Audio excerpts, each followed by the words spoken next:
అందరికీ నమస్కారం. ఈరోజు ధాన్యాల గురించి తెలుసుకుంటున్న పరంపరలో వరిగలు అనేటువంటి చిరుధాన్యం గురించి సవివరంగా తెలుసుకోవడానికి ప్రయత్నం చేద్దాం. ఈ చిరుధాన్యం అయినటువంటి వరిగలు అనేటువంటి ధాన్యాన్ని ఇంగ్లీష్లో ప్రోసో మిల్లెట్ అని అంటారు. అమెరికాలో కామన్ మిల్లెట్ అంటారు. అలాగే చైనాలో బ్రూమ్ కార్న్ మిల్లెట్ అని అంటారు. రష్యన్ మిల్లెట్ అని కూడా అంటారు. దీని యొక్క శాస్త్రీయ నామం ఏమిటంటే పానికమ్ మిలీషియం ఎల్ అనేటువంటి శాస్త్రీయ నామం కలిగినటువంటి పొయేసియే కుటుంబానికి చెందిన మొక్కలు ఈ వరిగ మొక్కలు. ఈ వరిగ ధాన్యం కోడిగుడ్డు ఆకారంలో ఉండి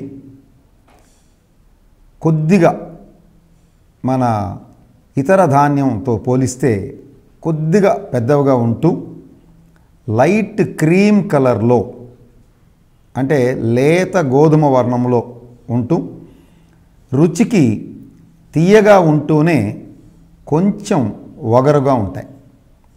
ఈ ధాన్యం కూడా ప్రపంచం మొత్తం మీద పండుతున్నటువంటి పంట.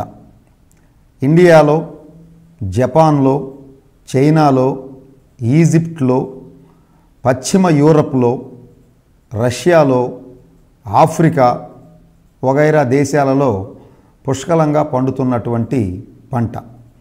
భారతదేశంలోకి వచ్చేటప్పటికి మనకి ఆంధ్రప్రదేశ్లో, మధ్యప్రదేశ్లో, ఉత్తరప్రదేశ్లో, తమిళనాడులో, ఇంకా బీహారు, మహారాష్ట్ర రాష్ట్రాల్లో పండుతుంది.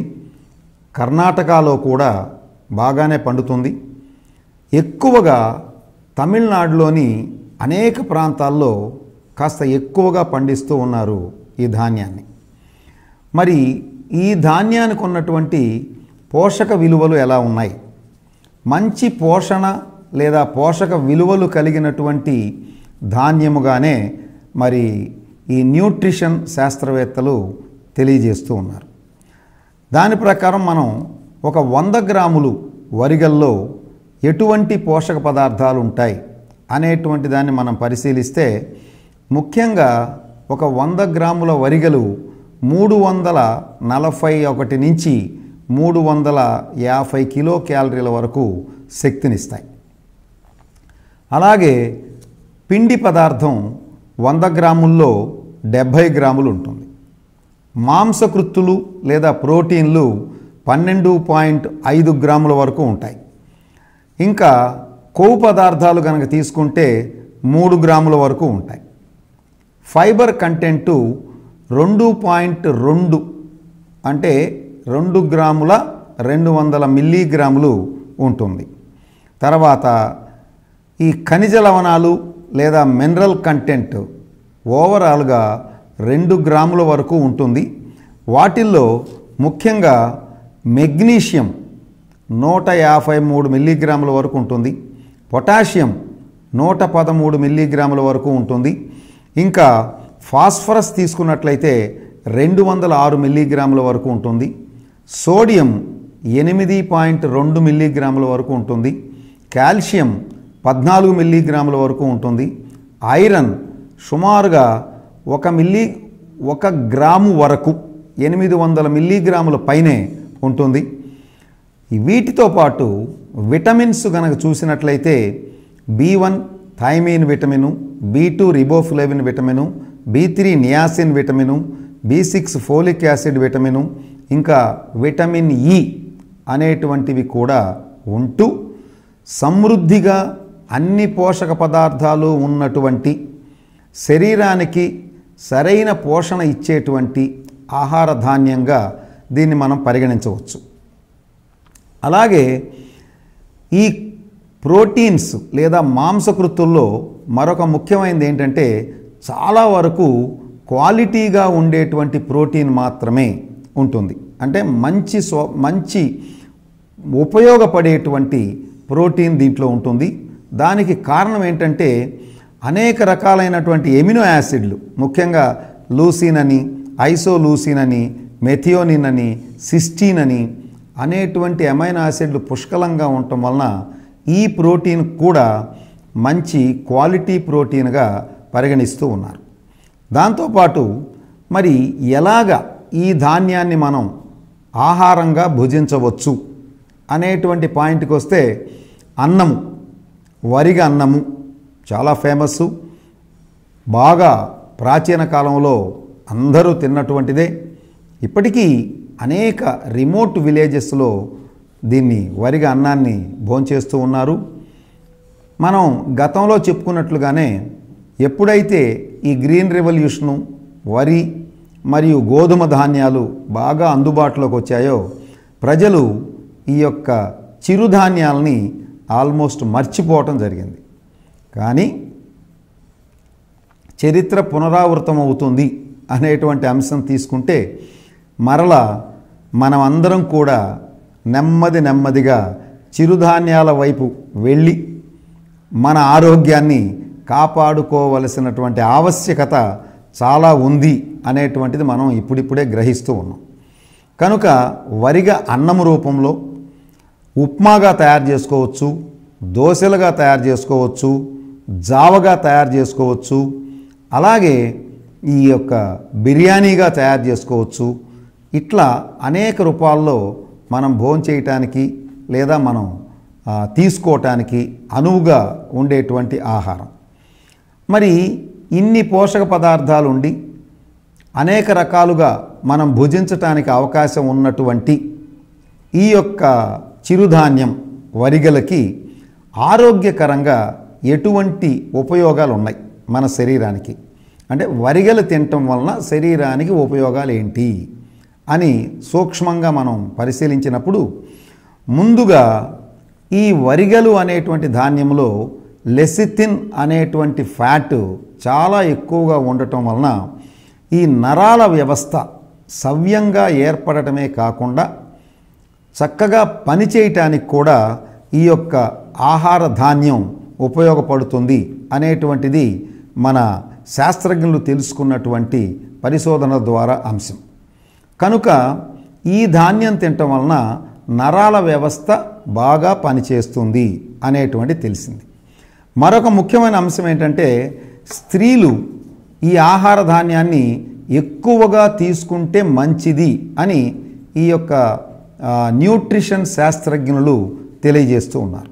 ఎందుకు అంటే ఈ యొక్క ఆహార ధాన్యంలో క్వాలిటీ ప్రోటీన్ ఉన్న రీత్యా ఎముకలు, దంతములు దృఢంగా ఏర్పడటమే కాకుండా సవ్యంగా పనిచేయటానికి కూడా ఈ యొక్క ఆహార ధాన్యం చాలా ఉపకరిస్తుంది అనేటువంటి అంశం కూడా పరిగణనలోకి తీసుకోవటం జరిగింది శాస్త్రజ్ఞులు. మరొక ముఖ్యం ఏంటంటే యాంటీ ఏజింగ్ ఫ్యాక్టర్గా ఈ యొక్క వరిగలు ధాన్యం పనిచేస్తుంది అనేటువంటి విషయాన్ని కూడా పరిశోధనలో కనుక్కోవడం జరిగింది. ఎందువలన ఈ యాంటీ ఏజింగ్ అంటే శరీరం చర్మము ముడతలు పడకుండా ఉంటుంది ఈ ఆహార ధాన్యం తినటం వలన. అలాగే యాంటీ ఆక్సిడెంట్స్ పుష్కలంగా ఉన్న రీత్యా ఫ్రీ రాడికల్స్ అనేటువంటి వాటిల్ని సంపూర్ణంగా తీసివేయటం వలన, అవి పనిచేయకుండా చేయటం వలన ఈ యాంటీ ఆక్సిడెంట్స్ ఈ యాంటీ ఏజింగ్గా పనికొస్తుంది అనేటువంటిది కూడా తెలుసుకున్నారు. అలాగే డయాబెటీస్ ఉన్నవాళ్ళు కూడా ఈ చిరుధాన్యాన్ని ప్రశాంతంగా ఆనందంగా తీసుకోవచ్చు. ఎందువలన అంటే దానికి కారణాలుగా దీంట్లో గ్లూటెన్ ఉండదు. ఒకటి గ్లూటెన్ ఫ్రీ అనేటువంటిది ఉంది. 2 గ్లైసెమిక్ ఇండెక్స్ తక్కువగా ఉంటుంది. 3 ఎక్కువగా మెగ్నీషియం ఉండటం వలన కూడా రక్త సరఫరాలో తర్వాత రక్తము సవ్యంగా శరీరం అంతా ప్రవహించడానికి ఉపయోగపడుతుంది. మరి ఇంకొక ముఖ్యమైన పాయింట్ ఫైబర్ కూడా ఎక్కువగా ఉండటం వలన ఈ ఆహారం తిన్న తరువాత రక్తము లోపలికి గ్లూకోజ్ వెళ్ళటాన్ని అది కంట్రోల్ చేస్తుంది. కనుక డయాబెటీస్ ఒక్కసారిగా పెరగకుండా ఉంటుంది.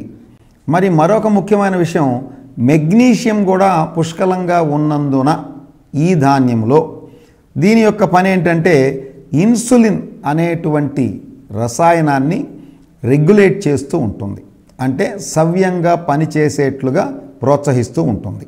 కనుక డయాబెటీస్ ఉన్నవాళ్ళు కూడా ఇన్ని ఉపయోగాలున్న రీత్యా ఈ ధాన్యాన్ని తమ ఆహారంలో ఒక భాగంగా తీసుకోవచ్చు అని శాస్త్రజ్ఞులు తెలియజేస్తున్నారు. మరొక ముఖ్యమైనటువంటి ఏమిటి అంటే గుడ్ ఫర్ హార్ట్ హెల్త్, అంటే గుండెకు సంబంధించినటువంటి అనేక సమస్యలు రాకుండా ఈ ధాన్యము కాపాడుతుంది అని చెప్పారు. ఎందువలన అంటే కొలెస్ట్రాల్ తగ్గుతూ ఉంటుంది, బాగా తగ్గుగా ఉంటుంది ఫైబర్ కంటెంటు మెగ్నీషియం కంటెంట్ వల్ల.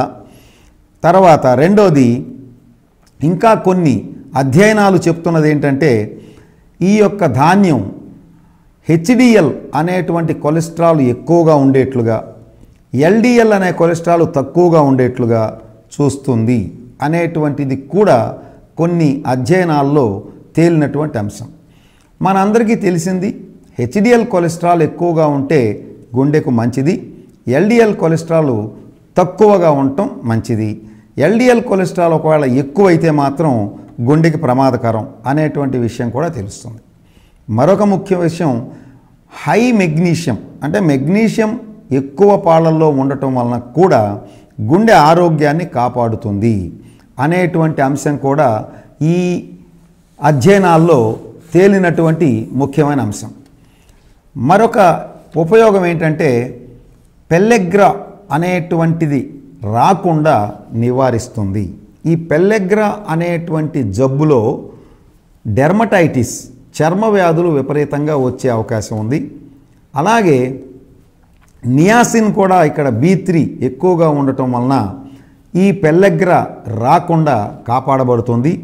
అలాగే చర్మము పరిశుభ్రంగా ఉండేట్లుగా, ఇంటాక్ట్గా ఉండేట్లుగా, అంటే బాగా బిరుసుగా చక్కగా ఉండేట్లుగా ఈ యొక్క ఆహార ధాన్యం శరీరానికి ఉపయోగపడుతుంది అనేటువంటిది కూడా మరి ఈ అధ్యయనాల్లో తేలినటువంటి అంశం. అంటే చర్మానికి సంబంధించిన డిజార్డర్స్ కానివ్వండి, వ్యాధులు కానివ్వండి, ఇతర సమస్యలు రాకుండా ఉంటాయి. మరొక ముఖ్యమైనటువంటి పాయింట్ ఏంటంటే గ్లూటెన్ ఫ్రీ, అంటే గ్లూటెన్ ఉండదు కనుక కొంతమందిలో గ్లూటెను సెన్సిటివ్గా ఉంటారు. వాళ్ళు కనుక పొరపాటున గ్లూటెన్ తింటే విపరీతమైన సమస్యలకు లోనవుతూ ఉంటారు, విపరీతంగా ఎలర్జీ వస్తూ ఉంటుంది. అలాగే ఈ సీలియక్ డిసీజ్ అనేటువంటి సమస్య కూడా తలెత్తుతుంది. కనుక ఇది గ్లూటెన్ ఫ్రీగా ఉన్నటువంటి ధాన్యము కనుక ఎట్టి పరిస్థితుల్లో కూడా ఈ సీలియక్ ప్రాబ్లమ్స్ కానివ్వండి లేదా ఎలర్జీ సమస్యలు కానివ్వండి రాకుండా ఉంటుంది అనేటువంటిది కూడా తెలిసినటువంటి శాస్త్రీయ అంశం. మరొకటి ఏంటంటే ప్రోటీను ఎక్కువగా ఉండటం, 12.5 గ్రాముల వరకు. మరి దాంట్లో ముఖ్యమైనటువంటి ఎమినో యాసిడ్లు సవ్యంగా ఉండటం, తద్వారా దీన్ని క్వాలిటీ ప్రోటీన్ అన్నాం కనుక ఇది ఎముకల దృఢత్వాన్ని మరి దంతాల దృఢత్వాన్ని కాపాడుతూ ఉండటమే కాకుండా ఇమ్యూనిటీని కూడా సవ్యంగా ఉండేట్లుగా చేసే అవకాశం దీని ద్వారా ఉంది. అలాగే కాల్షియం కూడా బాగానే ఉంది కనుక ఎముకలు దంతముల బలం సవ్యంగా ఉంటుంది.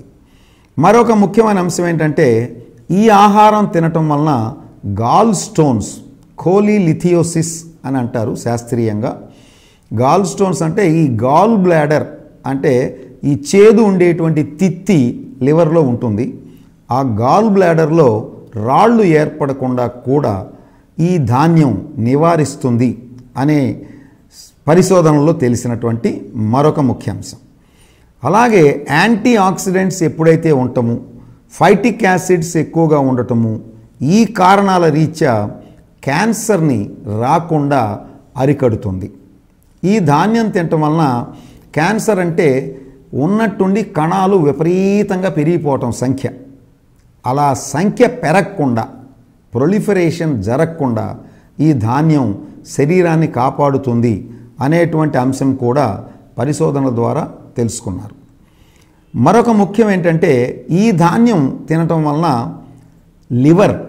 లేదా కాలేయము చాలా ఆరోగ్యంగా ఉంటుంది, కాలేయానికి సంబంధించినటువంటి ఈ సిర్రోసిస్ అనండి, ఫ్యాటీ లివర్ అనండి, ఇటువంటి సమస్యలు రాకుండా ఉంటాయి అని కూడా శాస్త్రజ్ఞులు పరిశోధనలో తెలుసుకున్నారు. ఇతర చిరుధాన్యాలు లాగానే ఈ చిరుధాన్యం కూడా బరువు తగ్గటానికి, అంటే ఒబీస్గా ఉన్నటువంటి వాళ్ళల్లో బరువు తగ్గటానికి చక్కగా ఉపయోగపడుతుంది అనేటువంటి అంశం కూడా తెలియవచ్చింది.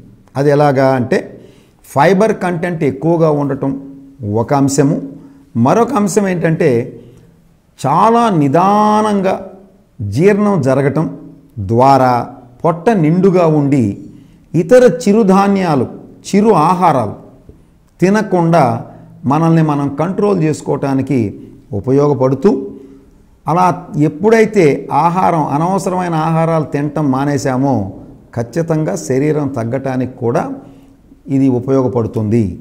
అలాగే పొట్ట నిండుగా ఉంది కాబట్టి ఇక ఇతర ఆహారాలు ఏమీ తినకుండా మనం ఎక్కువసేపు ఈ డైజెషన్ స్లో అవటం వలన పొట్టలో ఆహారం ఉండి తినాలి అనేటువంటి విషయాన్ని పోతుంది. దానికి తోడు కొంత మన మానసిక బలం కూడా అవసరం. అవి రెండు ఉంటే ఒబిసిటీని తగ్గించుకోవచ్చు. కాబట్టి బరువు తగ్గటానికి కూడా ఈ యొక్క చిరుధాన్యం అయినటువంటి వరిగలు బాగా ఉపయోగపడతాయి అనేటువంటి ఒక ముఖ్య అంశాన్ని కూడా తెలుసుకున్నారు.